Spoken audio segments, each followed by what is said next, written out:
హైదరాబాద్ బండ్లగూడలో కోడలి బాగోతం బయటపడింది. అత్తమామలు చంపేందుకు కోడలు కుట్ర పన్నింది. చేతబడి చేయించి అత్తమామలు చంపేందుకు కోడలు ప్రయత్నించింది.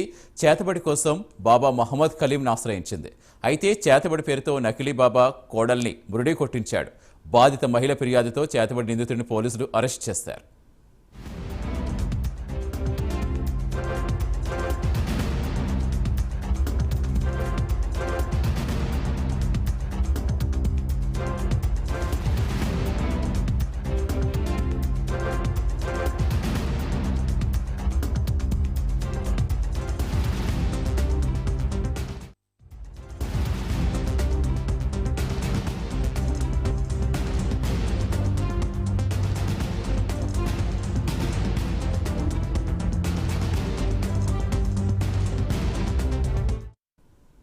హైదరాబాద్ బండ్లగూడలో కోడలి బాగోతం బయటపడింది. అత్తమామల్ని చంపేందుకు కోడలు కుట్ర పన్నింది. చేతబడి చేయించి అత్తమామల్ని చంపేందుకు కోడలు ప్రయత్నించింది. చేతబడి కోసం బాబా మహమ్మద్ కలీంను ఆశ్రయించింది. అయితే చేతబడి పేరుతో నకిలీ బాబా కోడల్ని బురుడీ కొట్టించాడు. బాధిత మహిళ ఫిర్యాదుతో చేతబడి నిందితుడిని పోలీసులు అరెస్ట్ చేశారు.